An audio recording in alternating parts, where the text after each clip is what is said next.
I'm good, How are man. you, brother? I'm good, bro. You know what I'm saying? First coffee of the day. Things are looking up. There's a lot of optimism in the air right now, bro. Hey, coffee is really all I need for my optimism to be on a high, you know? Literally, that's kind of all I need to just be stoked about today. That's a fact. What you been on, dude? How's life? How's LA? It's good. Life is cool. LA is cool. You know what? I've actually been chilling a lot. Uh, I usually am one of them dudes that's going out every single weekend. You Yeah. know what I mean? Sometimes on the weekdays too, but I've Okay. been at the crib and I'm enjoying LA a lot better this way. You Good. feel me? LA is actually a really cool city to not do anything in, but there's so much to do that you're consistently, doing it all. But yeah, I've just been like kind of going on walks. That's the way to do it. LA gets very overwhelming if you're out every night. Like there's so much to do that you like net those people don't sit still, dude. They're just out and about. All Yeah, I can't do that. it's crazy. Not my vibe, dude. I'm out in Scottsdale now. I used to live over by Old Town. And like same shit, dude. People there rage Monday through Sunday. I'm just like walking my puppy on like a Friday, trying to like it's nuts, bro. He's been walking puppy. That's fire. Yeah.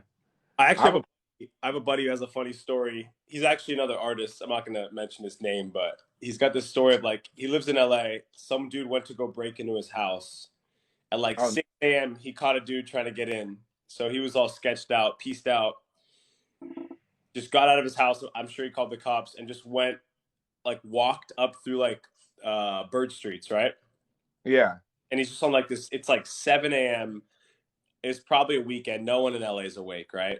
And he's just cruising through the Bird Streets, and he like gets lost. He can't get back down, and so he's cruising around, and he finds a dude who's also on a walk, and he asks him for directions, and it was Shawn Mendes, No. and he had just been on one of the songs on Sean's new album. So Sean Wow. probably didn't know his face, but he's like, "Hey, bro, I was actually just on your album you just dropped." And it's just like Oh, hey. this weird 7 a.m. interaction after his house almost got broken into in LA. So That's that you know it. That right there, that's some LA shit. That yep. actually saying, bro. Yeah, people.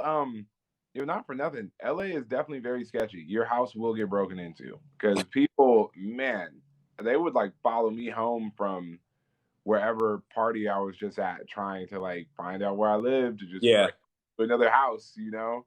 Um, but yeah, it's funny, bro. It's funny. That's an insane story. Imagine that, like I think walking the dog and part is that Shawn Mendes and already being on his project. that's Like, the coolest part. And especially because my boy's uh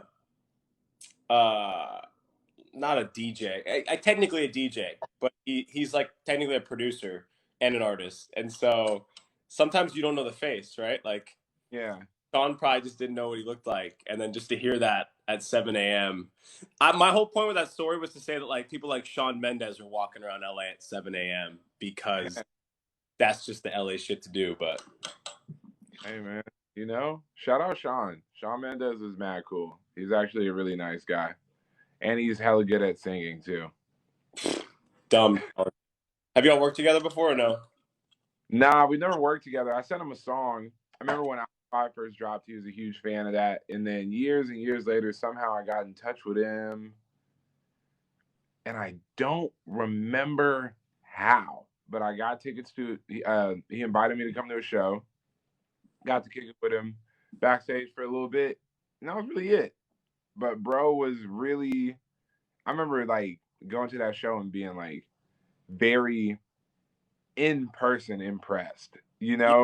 Which like me, I'm like an artist and I like have, all types of like it takes a lot to impress me when it comes to music. I don't know why. It's not that I'm the greatest musician. I wonder why. It takes a lot to impress me, and that shit was like jaw dropping. I was like, nah, bro is going so stupid right now. Would be playing the piano and then playing the guitar. It was just insane, bro. Dude, I think he's I've never met him, but I would assume he's humble from like his start was kind of in like the social media space, right? He was Yeah. just like a media artist, so I'd assume he kind of remembers his roots, especially like all because he grew up doing like MagCon stuff. You know what that is? I don't know what MadCon is. Put me on. Put me It's on, like, George. it was like these like little. I don't want to say little and devalue them because they were huge at the time, but it was like back when like influencer touring was huge, but like Oh, okay. for no reason. Like you're just like little pretty boys, and Sean was like one of the few with like a severe talent, which was he was kind of the singer in the tour. Yeah.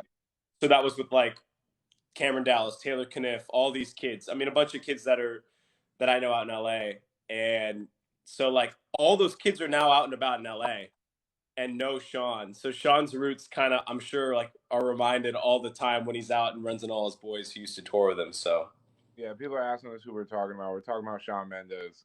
I'm sorry. Just had to drop that in there. That's crazy. You know, it's funny. Not for nothing, because I feel like that world of people have like gravitated towards my music for a really long time. I remember like 2013, I performed on one of those shows. shut up. I swear to God. And I'm trying to remember what the name of their little social media influencer like tour. There's What? O2L was another big one. Huh? O2L was another big one. Like Shawn Mendes been popping before like that, before like 2013, right? Or no? I don't know 13. So MagCon was what Sean was in. Okay, so now I was opening up on a show called all right, now I was a part of a show. I forget, it was like this kid named JC Kalen was in it. Yeah, So that's O2O. O2O. I did one of those shows Hell yeah. in Miami. Like I didn't know one of those because they had me like perform. So like in the middle of their set, they would take a break and then I would come out and like do a song. And were you up and coming at the time, or you were like developed by then? You know what? I already had like an album out, and I was still definitely up and coming. I mean, essentially, I was up and coming until what 2016, 2017. So yeah, it was definitely up and coming. But nah, I already had like tours of my own and shit like that. But I just wanted to see what was up with what they were talking about. You know, I'm like, wait, what is this thing that is happening? And I was genuine friends with them. Yeah.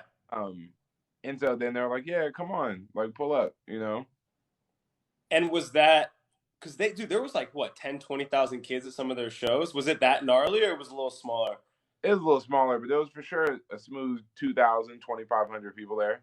And that was a lot to me because I'd never done my biggest show at the time might have been like 400 people. That's what I'm saying, dude. For an artist, like that's a move for you, especially because those kids probably all listen to your music now, you know.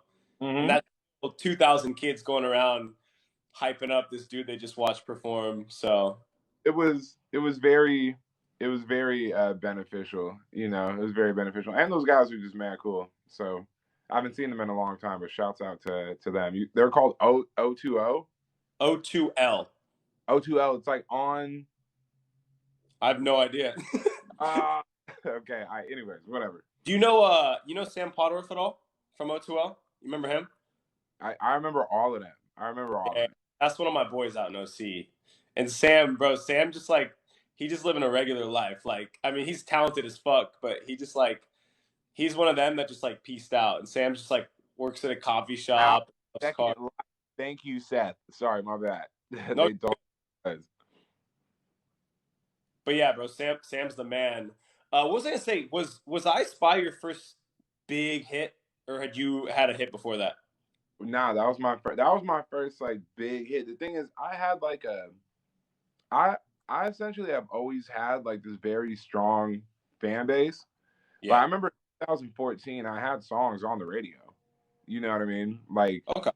I remember I have a song called "Don't Want to Fall in Love" that literally came out in 2014. That is an old ass song. It is currently popular now, right? But yeah, like back then, that song would get played on the radio all over LA. Like I was like, I had this other song called "Hey Now," because you know, contrary to the excitement that dance music is getting right now, Yeah. I participated in like the dance music space. You know, I had a song with Martin Solveig, who's like a really big EDM DJ, Yeah. right? And Yeah. So I had a song with Martin Solveig in 2013, and it was called "Hey Now," and that song was pretty big. So I had like smaller hits before I Spy, but I Spy was the first like number one song, like biggest song in the world type shit that I've ever been a part of.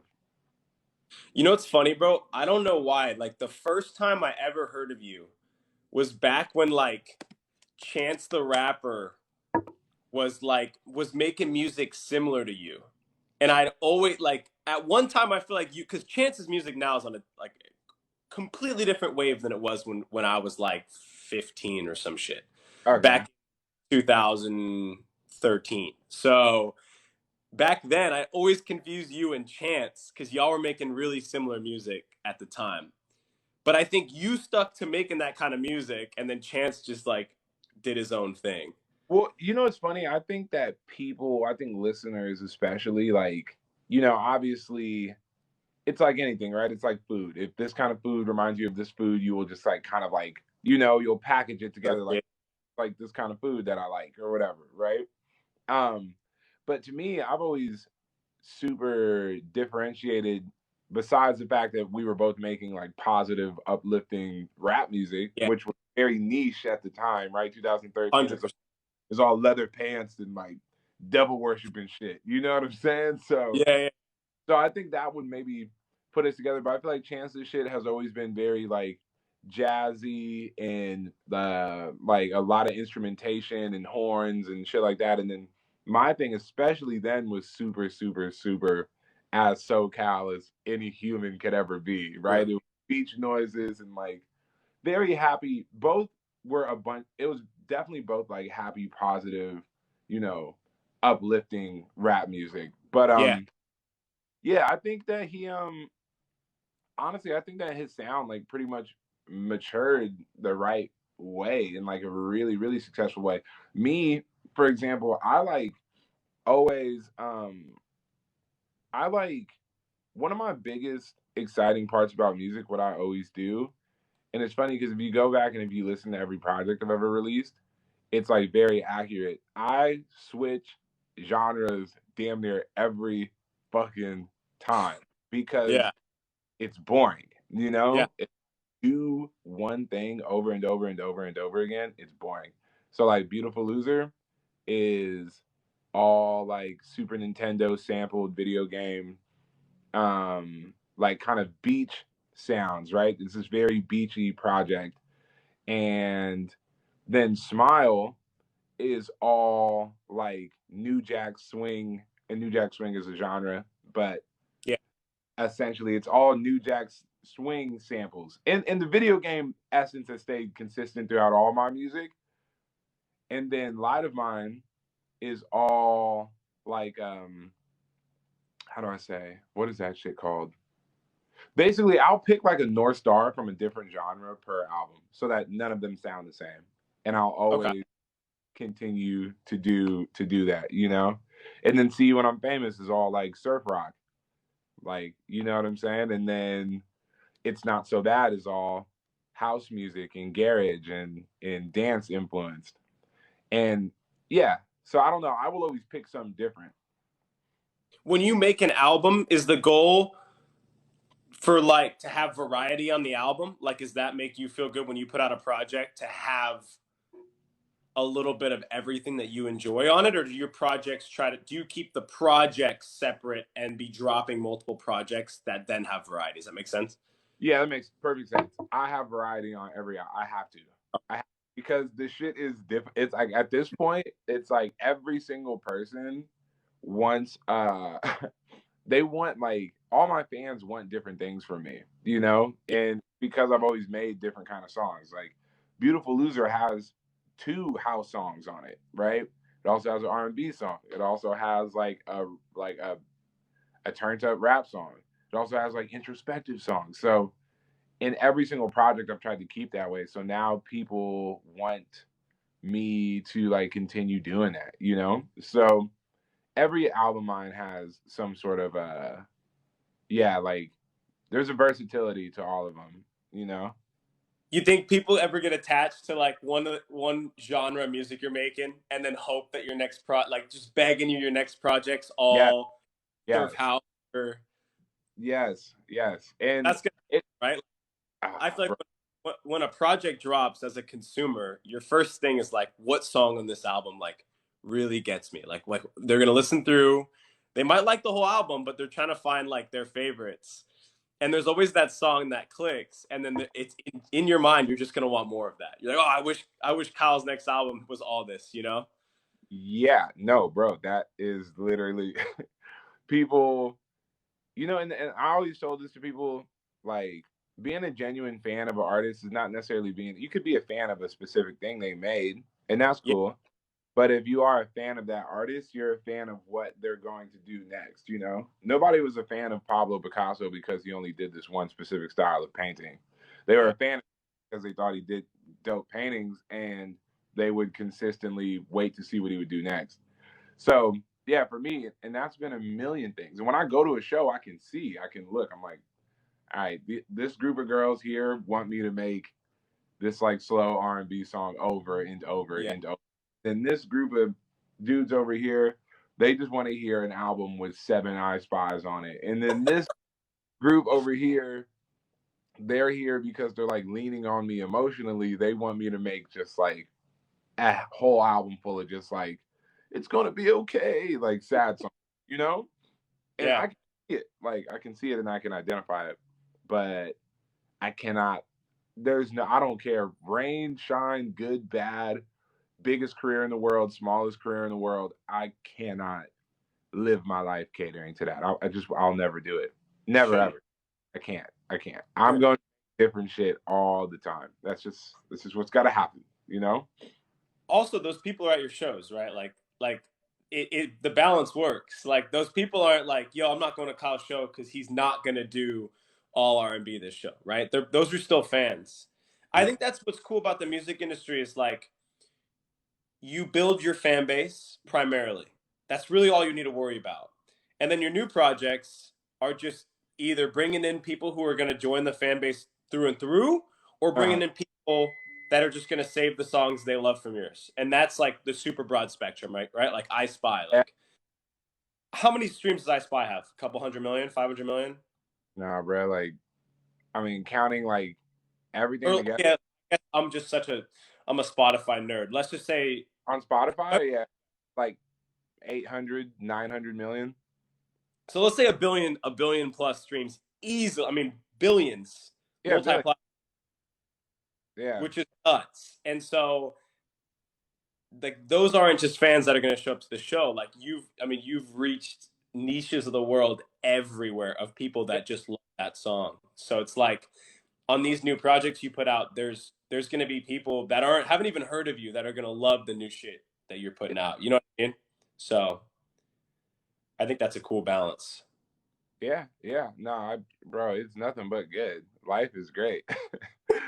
Life How'd is. you how'd you get into music? How long you been doing this shit for? How long are I getting? Man, you know what? My earliest memories, like the most vivid earliest memories I have, are of me like singing in the backyard. So like, I literally couldn't tell you. I could not tell you the day I started like, oh, I'm into music. I just knew as a kid I sang, right? Like the Okay. lights turn on, I start forming memories. I'm alive now, and I'm like already singing, like right, like the curtain raises, and it's like, like that's how the life started. So do And you have like got like videos of you when you're a little kid? I'm sure your parents taking videos of you singing. yeah, I got pictures. I have pictures of me like, oh, like just in the like emotional little face, like singing in the front yard. And then like yeah, like as I grew up, I just continued like walking down that little path. There was and yeah, I just had like one of those like really supportive families. Yeah. Kind of always told you like you can do whatever, you know, like oh yeah, you're gonna be an astronaut. I Yeah. wasn't gonna be an astronaut, you know. I sucked at math. There's no way. Yeah. I'm very claustrophobic. I'm not going to the moon, but they would like big us up like I was, and I wanted to be a singer, and they were just like, "You're going to do that. There's nothing that's going to stop you from doing that. That's what you're going to do." That's so dope. When did you start making your own music? I started writing my own songs probably like 5, 6 years old is when I started writing my own like songs. Dude, I don't know why it's always like this is gonna be a rough generalization here, but there's so many like stars in the music industry that like were just born with it, dude. Like it's and I there's so many people trying to get into the music industry, and that's why I say it's a generalization because a lot of those people will do well, and some people have had a talent that's been suppressed their whole life, and like now they're getting into it. So I get Yeah, that, but bro, yeah, that's a classic story. Like so many of you guys in the music industry just been at like just such a natural itch for you guys since you were a kid. That's crazy. yeah. Well, the thing is, it's a easy.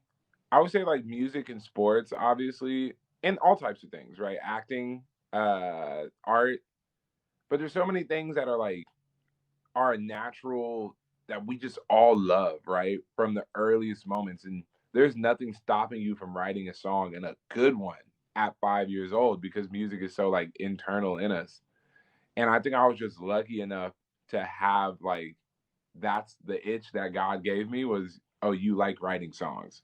So no, Yeah. you'll really go sit in the backyard all day and just write songs.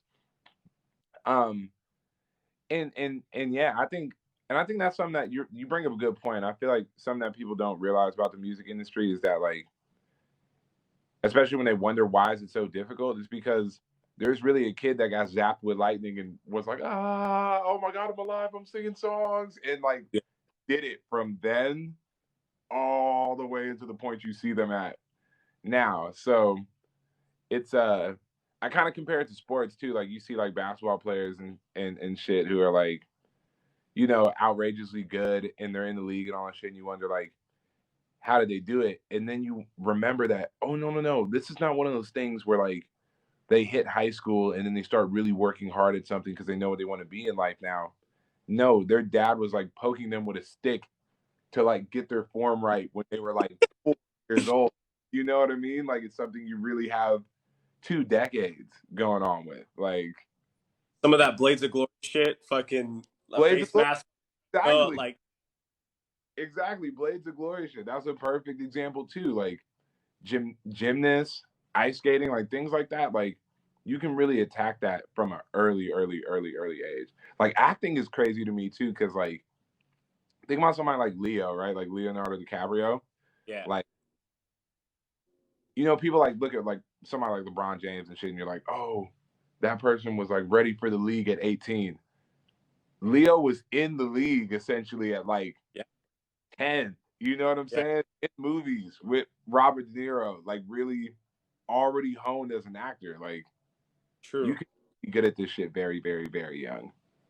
Especially acting, because I mean, there's a demand for every age in film, right? Like Yeah. there's there's infants, there's toddlers in movies, and there's toddlers who get used over and over again, like the Sprouse twins. You know what I mean? When they were young, like they were in all the movies. So it's like I see what you're saying, bro. I just think it's crazy to see, especially now with like social. I feel like there's such a big wave of just every influencer wants to make music, which is cool, right? And I think we've had some greats in the past couple years hop on the music world, but it's like I've seen a couple of people that it seems like music's also one of those things that some people suppress for a long time and just sing in the fucking shower and in the car and like Yeah. have talent that they don't know about and they hop on it and it's like they've been doing it for a It, decade already, it, you know? but that's what I guess. Thank you for saying that because that's like how I was trying to articulate that. Is music is one of those things that we all have been practicing for a decade. Yeah. We have been singing in the car. We have been singing in the shower. So if you have some sort of talent for it and you've been studying it, you know what I'm saying? It's not like you haven't Yeah. been studying music. You've been blasting music your whole life. You know what you like. You've heard the best people do it. Like every one of us has heard, you know what I mean, Beyonce or whatever before. Like we know good shit, all of us. Yeah. So you have talent. Like everybody watching this live, if you like music and you feel like you have talent to do it, you should do that shit. Because chances are you're good and you've already been practicing forever. You just haven't showed nobody.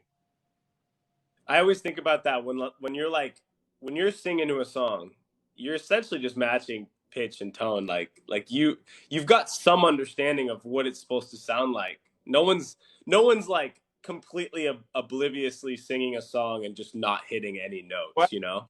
Well, Well, you by would. accident. But like I'm Yeah. saying no one's trying to do that, you know? No one's like the song's here, I'm just going to sing here cuz whatever. You know, people are I feel like consciously trying like in their Right. head. I'm going to try to sound like them. Yeah. So, You know what another you know what another good thing to vocalize and let people know too is that singing, like anything else, yes, you can be talented, but it's also a skill that can fully be learned. And I know 100. this 'cause I did hella musical theater in high school in my little 1 year of college, my 1 year community college. I did a Oh, yeah, I did theater, and they have to teach people who don't know how to sing all the time. yeah. Any person can learn how to go. That's really all music is a continuation of ahs and ohs, right? Yeah. And sometimes they'll have a phenomenal actor, somebody who's hella good at acting, right? Like really delivering that shit. And so they want to give them the part, but they can't sing. And so then they teach them how to sing said specific song. So I literally tell this to people all the time. Like I tell this to my lady, I tell this to my friends. I'm like, you could learn how to sing if you wanted to. You could Yeah. literally learn how to sing. People have that assumption. I think because people are born with some knack for singing, people associate singing as one of those natural talents, but they forget that it's just I mean, disregard everything else. It's just a talent, right? You can learn. I can go try to be an NBA player tomorrow. It might not work, but I can get good Yeah. at basketball. Fuck yeah. Hell that yeah. 100%. You can cook some people at like a pickup game because you practiced, right? 100%. You're skilled now. You're skilled. Are you 7'5"? Like maybe not, but you know how to play basketball. You know, I'm pretty You're tall. like, actually, I'm you're pretty like, tall. in a while, Kyle. I grew, bro. I'm literally Yeah, seven. you know what I'm saying? Hey, it's been too long since you see me, bro. Trust me, dude, I've been growing, 23 years old. I'm hit my growth spurt. Yo, man, come on, bro. Totally, man. You know what I mean, dude? It happens like that. You feel me? Hey, you said the lady. Is this the same lady as last time? You still with your girl? Yeah. Let's go, dude. How long y'all been together? I'm trying to get this right. I got Because to it do was my. a while last time I saw you already, I think. Yeah, it was a while. So I guess now it's like it's either 13 years or 15 years. But after a minute, like, you know what I'm saying, that shit kind of starts like, Jesus Christ. yeah. Y'all, how old are you? I'm 29. You had to think about that so hard. That's the thing So about that. y'all go to high school together? We did, yeah. Nuts. Are you guys married or engaged, or y'all just still dating it out right now? We're engaged. We got Oh, engaged in the pandemic, and then it was like, fuck. So now when do we do the married thing? Ooh, yeah. this take a minute. So we're still figuring that part out, but yeah. It's also like at this point too, it's like, what's the difference? You feel me? Like, 100%. My brother just got engaged, dude, a couple months ago, and they just passed a decade. And at that point, same shit. Like his fiance now is just like she. At that point, she just given up. She was like, "Yeah, whatever. Like, yeah, I'll, she's I'll like, just date bro, you forever." marry me or don't, but like, whatever, man. I always say though, I mean, you're 29, so you guys were in that weird pickle where it's like you've been dating for a decade and a half, but you started so young that like it kind of works a little differently. You know what I mean? Oh, it totally works differently. It's like you dedicated so much of your life to. It's like I don't know. I think you gotta put like it's like I don't know. The relationship comes first. You know what I'm saying? Just the A hundred. happy, like the friendship, the like kicking it, the having fun. All of that shit comes first before any formalities. Because the moment you lose that, it's like everything else is just has become super weird. You know, so it's like we never really put mad pressure on ourselves to get married or anything like that because we even at the time that we got engaged, it was like, bruh, we've been together for literally 10 years. Like, what the fuck is the difference? You know, we did it because we wanted to. Yeah. Yeah, it's not going to change anything physically, right? And the relationship's going to stay the same. It's just, yeah, some people don't even believe in it, bro. Like I know people personally who just like have gotten to that point. Maybe they've been married, they've been divorced at a young age, and they're just like, whatever. Yeah, I mean, cause yeah, bro, it's like fun. You gotta put that shit first. You guys have fun. That's why I tell people like the secret is like all relationships essentially are friendships. Period. It Yeah. doesn't matter if y'all are like, you know what I mean? It doesn't matter if y'all are getting freaky or not. All relationships at the end of the day are literally friendships. And so it's like, is that intact? Even if think about even your relationship with like your siblings and your parents or whatever, right? Like that can be your brother, that can be your sister, that can be somebody that you're supposed to love, but like, is that your friend at all? Because if it's not your friend, now it's just a relative, you know? Huh.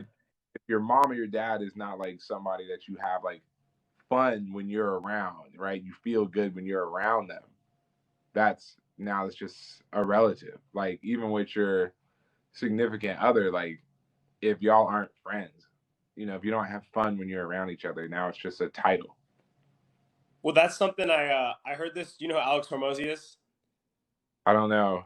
I feel Big like he's coming up in like the motivation space. Super successful dude. Runs him and his wife both run 9-figure businesses themselves. Well, together, but kills it. And he was talking about relationships, and for them, it was like he had been in these relationships where there was always compromise, right?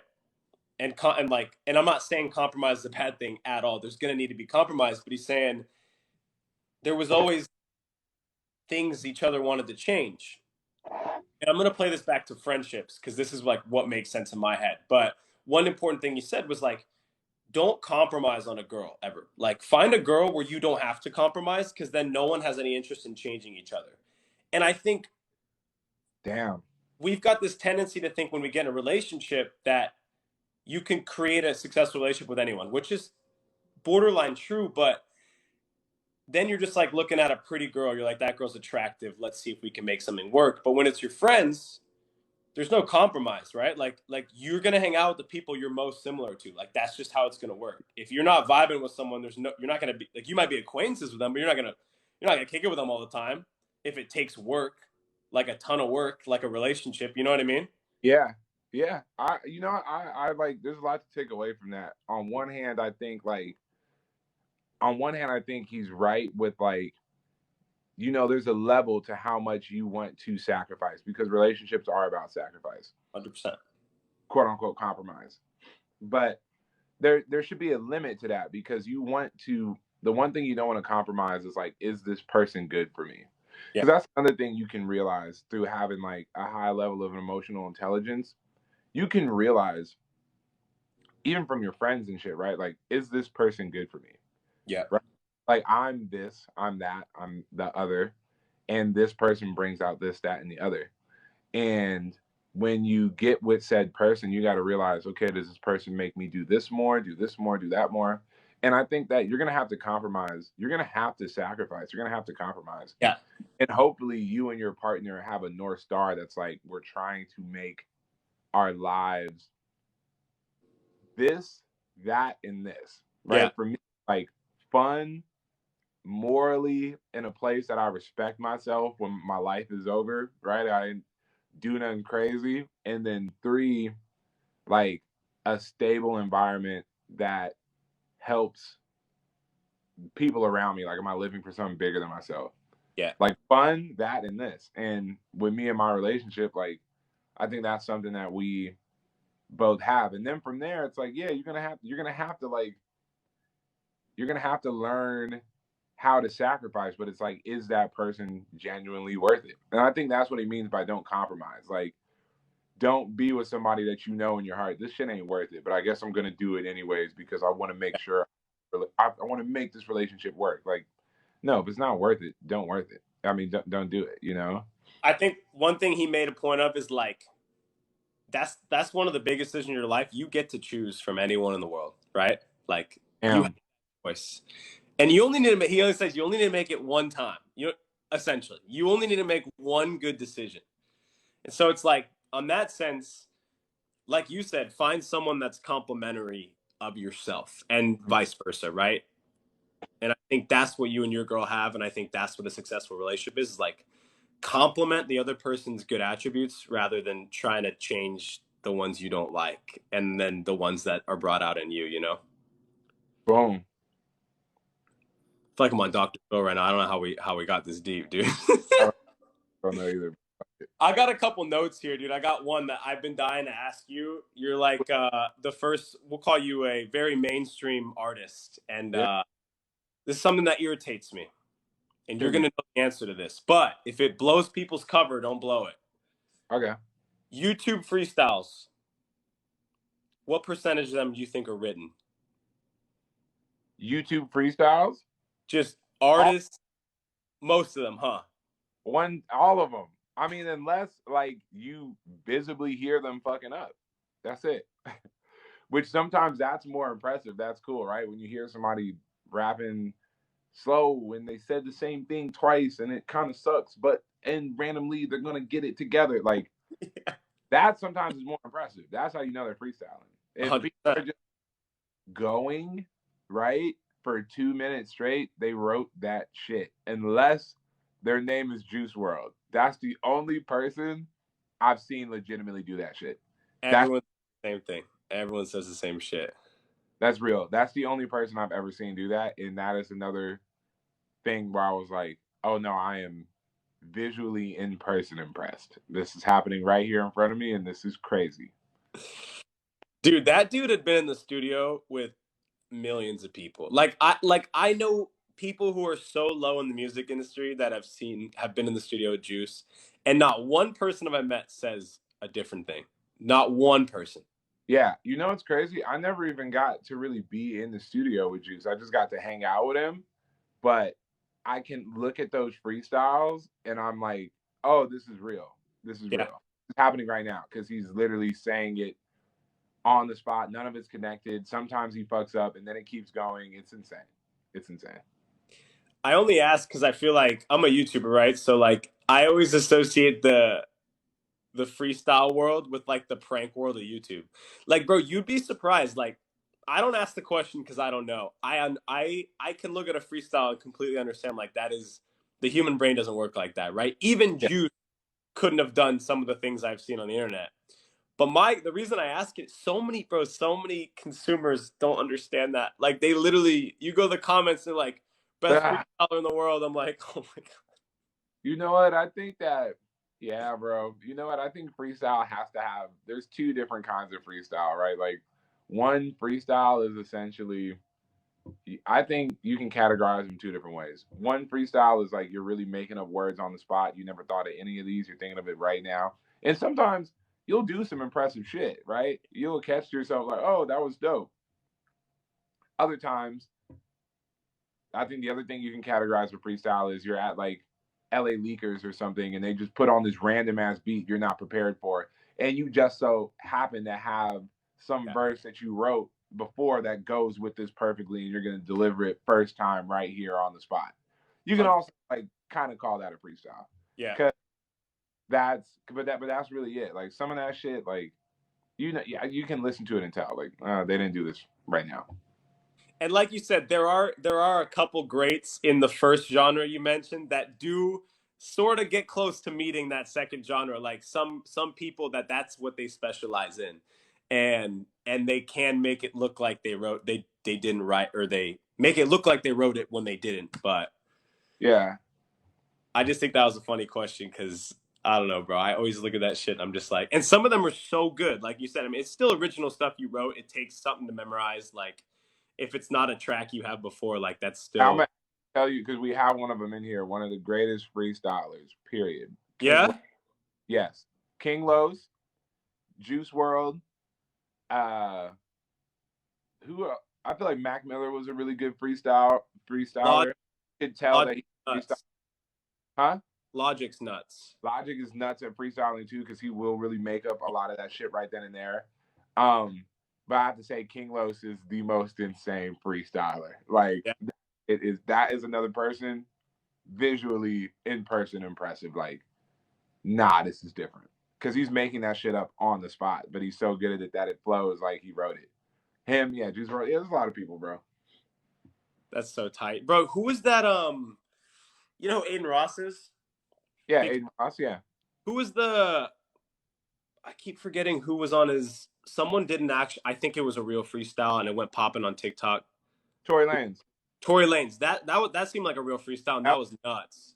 Making this shit up on the spot. He's repeating himself. He's like missing this little thing, but he's killing it. And it's like, So, yeah, Tory is somebody I actually worked with in the studio, and he's nuts. He's yeah. good. He's OD good. He has all types of like, that's like a song making machine. He has all types of tips and tricks on how you do this and how you do that. And like, I learned a lot from working. I remember, when was this? It was probably like 2014, 2014, yeah, 2015 maybe. And we're doing a soundtrack for Fast and the Furious. And they put all these little song making camp like teams together. And it was me, this producer named Paris Bueller, and Tory Lanez, and we were like a unit. And they put us in the studio for like a week to make all these songs. And yeah, Tory was just like a literal song making machine, bro. That shit was impressive too. The people who have the knack for freestyling, is that typically their format in the studio? Since Yeah. they do it, it's just like, let's just freestyle some shit and play off that. Yeah, that is honestly, that's the modern way of music. But me, like, I got cracking in 2013, and back then that is not what you did. You know, you sat down and you penned a perfectly written song, and you start wasting the engineer's time, right? You sat there, you wrote the song, you got it perfect, you rehearsed it, and then you got inside and you rapped that shit. But now it's like people since like 2016 and on, I feel like the viable way of making a song was just rapping your song, blah, blah, blah, blah, blah, blah, or like whatever. I'm here with Jordan, and the next one be like, okay, stop. All right, let me do the next line. Sitting here recording. Okay. Right. Next line, and like people just do it line by line now. They just freestyle a bunch of shit, which took a while for me to get into that mode, and that's why I really don't have a lot of features with other people, is because like I was such a perfectionist. And a perfectionist in the way I wasn't saying like I'm trying to out rap you and out rap you. Yeah. I was trying to make sure that every time I dropped a song, there was some sort of meaning or intention to the words I was saying. So I wouldn't allow myself to do that. And it wasn't really up until like honestly probably like the past 2 years that I started learning how to like freestyle the whole song type thing, you know? And was that on purpose? Like, because it seems like you didn't want to get into that, and then it kind of just happened for you, or? It was on purpose because I was working with people and I would watch how they would do it. And then I'm like, oh, I think I understand the risk reward. I understand the pros and cons of this. The pros are like, you're going to make 8 songs tonight. The cons, maybe you're not going to be talking about much. But I was like, if I applied it to myself, the pros and the cons are I always talk about something meaningful about my personality. So if I start freestyle like that and just keep it in mind, I'm probably going to land somewhere in the middle. And I started making a lot more music. And that's why, normally it might take me 2 years to make an album, which is insane. And I'm like, I can never do that again. And then that's why I made It's Not So Bad in like, a couple months.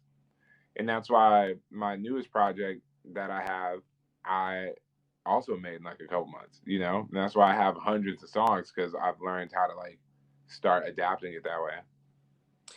Do you ever meet art, or not even meet, just see artists that like who you've never worked with before, or maybe haven't heard of how they work, and just been so intrigued by what their process looks like behind the scenes?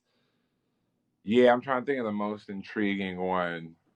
Who has the strangest process? Because bro, as a YouTuber now, there's so many creators creating videos, and like that's what I catch myself. I'm like, I need to spend a day with them and see what their process looks like. Like I can't even imagine. I'm like trying to like reverse engineer what I think they do, and I'm assuming in music that shit happens all the time. Yeah, I think Who has the fucking weirdest process? That's hard because I think they kind of all like it used to be different where they all just wrote their verses and we were all the same, and then now it's like everybody's a little bit the same again too, where they kind of just like sit there and freestyle it line by line. Everybody kind of process right now where you get in front of the microphone, they're playing the beat, you start mumbling a bunch of shit, whatever, and then you listen back to that mumbling shit and you're like, okay, I got it, and then you start punching it in line by line. So yeah, I think the people I've seen like just do it and give the least fucks about it are probably like Trippie Redd was just when we did a song. I got a song Trippie Redd called "Forget," and he was just literally just going, just I forget how the song even. Oh, shawty, forget about me. I don't want your love. He was just going. And that was just him in the studio, just on a track, just singing on whatever. Bro, just going. Not giving a flying fuck. Who do you listen to on your own time? Who are your favorite artists? And do you listen to yourself? Biggest, most important question in your industry. Yeah, I listen to myself more than I listen to anything else. Like, so you Kyle, are listening to you. Unreleased Kyle gets played the most, period, by far. Unreleased Kyle. Favorite. What about Release Kyle? You listen to Release Kyle? I listen to Release Kyle frequently. He's probably like my fourth favorite artist, but Unreleased Kyle will always be my favorite artist. So you got Unreleased Kyle's number one. You got like two other artists, and then you four. And then myself, number four, yeah. Because Release Kyle wants to know what the fuck Release Kyle's on, you know? Like, of course. Kyle on again? What was he doing? Yeah.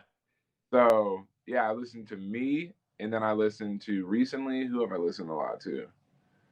I listened to me, and then I listened to Pink Panthers a lot. I love her. And I listened to I'm trying to think like new people I listen to. I listen to a lot of Baby Keem. Okay. And I think fourth might be Released Kyle. I listen to myself again, like it's my previous self. Okay. And then I can show you right now. Yeah, I want to see. All right, my back. All right, so I listen to Kent Jams. Kent Jams. You gotta listen to Kent Jams. Everybody on this, go listen to Kent Jams. KENT Jams, and then thank me after. But don't forget to thank me. Come back, comment on one of my videos or something, and say thank you for putting me on the Kent Jams. Kent Jams. Is this all rap R&B that you've mentioned so far? I mean, Baby Keem's. Pink Panthers is a little more of like, I guess that's like drum and bass music, garage music influence. And then Baby Keem is like, like super turned up rap music. And then Released Kyle is kind of like a mixture of all those things: rap, pop, R&B, dance, rock music, everything. Yeah. And and Kent Jams is sort of like R&B rap music. Okay. But very. You good? Yeah, I'm good. Sorry. Is it lagging? No. Can you hear me? Yeah, you're chilling. Okay, cool. Here's another question. I like getting in on people. Like, that's one of the big things I started in this is like, I don't know, man. Like, I'm like too honest and too behind the scenes. And like, I feel like something that I never see people get asked is like, you live in LA, you're in this industry that can tend to be toxic. What's your happiness in life right now, 1 to 10? Genuinely, how's life? I mean, I can see you're a happy motherfucker, but yeah. I think 1 to 10. I feel like I'm probably at like a really like a filled to the brim 8. You know, like a very full 8. Like it's an 8 because there's other things obviously that I'm always going to be concerned about. Yeah. But yeah, this past week, bro, like I said, I've been in the crib and it's been very, very peaceful. I feel very free and I feel very optimistic and I feel very like I talk to friends I haven't talked to in a long time that aren't in the music industry. You know what I'm saying? I spend more time by myself, like not going out to parties, but like going on walks and like, you know what I'm saying? Shit like that. I've made a lot of progress in a lot of my like film development areas that are just crapshoots that you have to keep working on forever. And like a lot of like uh I don't know, it's like I have like a 8 out of 10 full tank, but the fuel that's in there feels a lot better. You know what I'm saying? So like a genuine 8. You know what I think too is I'm super big on like dopamine. I'm on my phone all day because it's my job. I hate that shit. So I do a lot of like I listen to a lot of podcasts and do a lot of like research on like phone and shit. I bet you for you it's like going out to parties is kind of like that overstimulation you get from a phone, you know, especially in Yeah. LA. So that overstimulation every day or every weekend, especially when I mean you're being stimulated all week because you're in LA in the music and like shit never stops. So I Yeah. think for take a break, you kind of like refill on your dopamine and like you're not overstimulated. So the things that are understimulating feel good, you know? They feel great. And it's also too, it's like I haven't really smoked a vape in a minute. Let's go. And that shit is bad for your dopamine. Take it from somebody who has always had a lot of dopamine. That shit's bad. And it like Yeah. depletes your dopamine. You know what I mean? And then it's hard to be as happy. Like people don't realize it, but that shit is actually real. And like, yeah, I don't know. I feel very uncloudy right now. Good. And it's very sick, yeah. That's rare in LA, dude. I'm a big LA hater, dude. I know you love that city. I'm like, people know me Yeah. for just You know what the difference is being I was like born in Valley, raised in Ventura, so I'm a SoCal person through and through, right? yeah, Like I love it here because I'm from here and I'm like I know the natural people from here and not the LA scene. I've lived in LA for a long time. I remember never knowing about the LA that we're discussing. That shit yeah, didn't exist. I was here. I'm like, this doesn't exist. I'm a little kid. I go to school. It's just nice outside and everybody loves the Dodgers. Like I don't know the other thing. So yeah. for that reason I'll always love it here. What I mean, dude, this is an issue in social media, and social media is below the industry you're in as far as should we use the F word fame and stuff like that goes. What keeps you humble? Like you're one of the most humble motherfuckers I met in your industry. And hey, I appreciate you being on the show. Like just for you, just a little shit like this. You know what I mean? And even when we first met, like what keeps you that way? People around you or It definitely has a lot to do with the people around me. Sometimes I always complain that I feel like all my friends just like make fun of me and like aren't even like fans of my music type shit. But in actuality, it's like, no, they're just my friends, you know? yeah, And I think that has a lot to do with it. But then also I think I prioritize acting normal and the humility part of it as much as I can because yeah, the F word is the fame word is a very it's a sick thing that if you let it attach yourself to your ego, it'll kill you because fame goes like this, yeah, right? So if you attach yourself to this boat that is fame, when it's up, you're gonna feel up, but when it's down, you're gonna feel down. yeah, And if you detach yourself from the fame that you have and invest more of your time into wondering just like, damn, how am I gonna wake up and have as much fun as possible today? When fame is down, you don't give a fuck. You know what I mean? And when fame is up, you also don't give a fuck. So throughout my career, I've been able to stay in this middle place the entire time. Never rising too high, ego wise, never going too low, ego wise. And yeah, I think I just like prioritize trying to act normal and act humble as much as I fucking can. And yeah, surrounding myself with people and things that don't treat me differently because of being yeah. famous. That's huge in LA. Huge. I've seen yes men tear people apart, dude. Bro, it's craziest thing because at some point as a rapper, right? As a rapper, you're fighting this ego war all the time against other rappers and shit, and against promoters and against like the, you know what I mean? It's all about this massive ego clash. So there's times where I'm like, damn, man, if I only had just more yes men, you know, more people telling me I'm the shit, act like I'm the shit, and then go out there and like conquer the whole thing. And it's like, fuck that. I'm very happy I don't have that. Even though at times I've like wanted more of that, you know? Like it's it's really good. It's actually a really good. You're right. Yes men will fucking run somebody into the ground. Dude, I think there's a huge flip going on right now too. With everything. Like I've been saying this lately that like as much bad as social media brings, I think there's like a huge uproar and like the youth prioritizing staying in and working instead of partying or having goals or fitness, health. Like the shit that used to be whack when we were young. You know what I mean? Like you tell your boy like I'm gonna get fit and they're like you suck. You know what I mean? And I think that flip's happening. I think the same shit's happening with ego. Like I think you're right. The rap industry has always been an ego contest, but I think now it might be a reverse ego contest of like, who are the most humble rappers? Because your music's gonna speak for itself no matter what, right? Like, Yeah, if you're you're getting right. Whether you act like you're the shit or you don't act like you're the shit, your music is gonna speak for itself. 100%, someone can act way cooler than you, and if your streams are killing them, you're the dopest person in the world, you're winning by a mile. You know. Facts. So I think there's going to be a switch, or it's at least happening now, where that's cool. Like the most humble people are winning, like because that's sick, and that's what people realize. You know. Yeah. No, I feel that.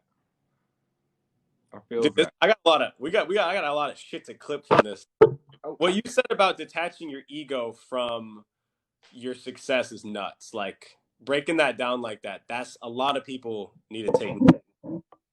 hey man, you know that's what I'm here for, dude. That's what I'm here for. Okay. You listen to a lot of like interested in like self help stuff, or you just kind of live your life and. You know what? I've listened to some self help stuff before, but now I try to just like live my life. I try to live my life like I think a lot of my moral standards were instilled naturally. You know what I mean? Yeah. Like, and there's a lot of shit I can do that can be very much like, oh, that guy's an asshole too. I'm not a perfect person. You know what I mean? I've said and done things before that I'm like, oh, okay, that was whack, Kyle. But I think a lot of my like moral I think I focus on like my moral shit a lot, and then I'm proud of myself. And then from there, when you're proud of yourself, it's pretty easy to be nice to yourself.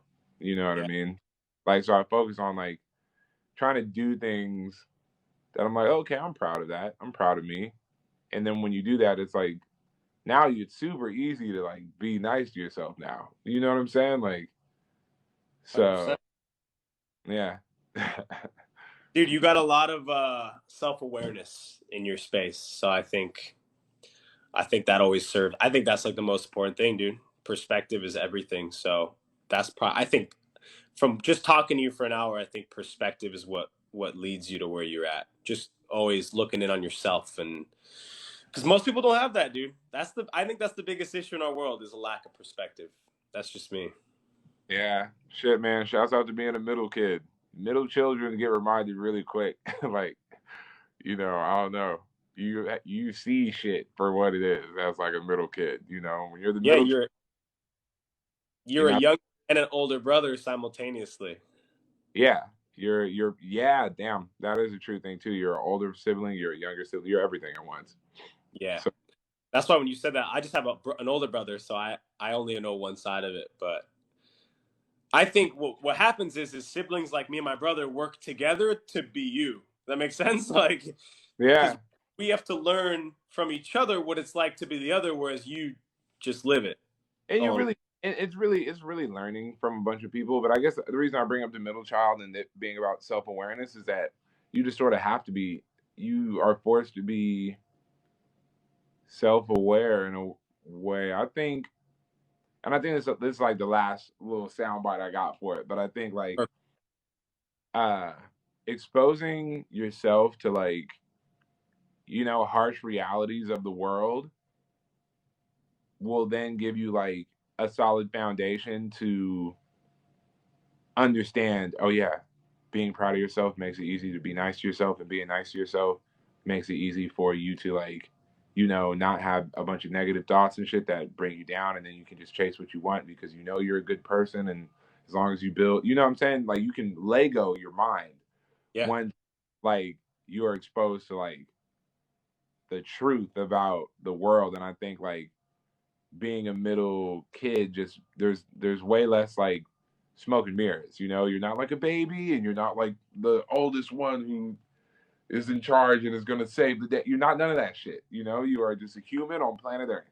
You feel me? You're not better than anybody. You're not worse than anybody. Like, so I think I just like, I guess I say all this to say I don't have like magic powers or anything. I think I was just born in like I think I was born in the right circumstances to have the mind I have today. And I'm very, very grateful for that shit. You know, very happy. That's for dope. that. That's huge. Yeah. Fuck. Shout out God, Bill. Dude. Shout out God. Hey, well, I'm gonna start ending this in the same way. If you don't have any questions, don't ask them. Hey, before I ask the question, thank you for coming on, dude. It's been a fucking pleasure. I haven't talked to you in forever, so this a little project. When this project goes big, just know you were here early. So let's go, man. I appreciate that. Shout out something too. You got anything? Any new projects you're working on? Shout out, yeah. I'm working on a brand new album. I can't give you all the title yet, but believe it's coming soon. And I'm continuing my dance music wave that I've been doing for a very, very, very long time. So that's happening. And yeah, that I'll leave it at that. All right, last question. Do you have any questions you want to ask me? Yeah. How's it living in Arizona? How what? How's it living in Arizona? How is that? Like year round, because it gets hot as hell out there. So dude, I'm a SoCal. Okay. Well, I got one question for you. One question. What temperature is it where you are at right now inside, like with no air conditioning? Well, we have air conditioning, or we die. Yeah, or you die. But outside, what temperature is it? It is currently, oh, dude, this is going to be great. I mean, it's only 11 a.m., but it's 95 degrees. What? Chilling. Oh. Chilling. Oh, shit. Okay. Well, hey, man, I can't tell. I can't even tell if you think that's hot or you don't think that's hot. No, I think that's hot as fuck. I think if it was 95 degrees out at 11 a.m. here, I would be freaking out. Like, I'm not going outside today. Dude, I'll tell you what. This is what I've learned in Arizona. I fucking love it. What I tell everyone is so I grew up in SoCal my whole life. I love California. Always been my love. If Arizona ever becomes more expensive than California, because it's on track, I might go back. Oh. That's the only way. Yeah. But it has the least amount of cons to pros. Wow. Is what I've learned. Wow. The only big cons are no ocean. Yeah. And the heat. Yeah. That's everything else is a pro. Everything else is good. Like running businesses out here is great for political reasons. It's beautiful. People here are a little nicer than California. We have the lake life, which kind of replaces the beach. Yeah. When I used to live, the house you came to, we were like 20 minutes from the beach. I'd touch the sand like twice a year. Damn. Now I go out there and I surf every morning. I'm there because I appreciate it more. Facts. We're right next to California. We have all the dope, like Scottsdale's like, you've been to Scottsdale, I assume? I'm sure. Yeah. It's like a little LA, to be honest, without all the bullshit. It's kind of how I think of it. All right. Well, we got the good food, the good clubs. But what I will say, the one big con that I'll end it on is our nights are hot as fuck here. It's hot outside at nighttime, and I'm not going. Like 100 plus at night at like 9 p.m., 10 p.m. Nah, that's crazy. That annoys me. That's morning time, it's chill. If you get up we get up sometimes. You're going to hate me for this. Maybe, I don't know. Maybe you're an early riser, but we're up at like 5, 6 a lot of the times and like perfect weather. Can't do it, dude. Yeah, you're in LA. Y'all's time clock's a little different. It gets pushed a little further. Yeah, facts.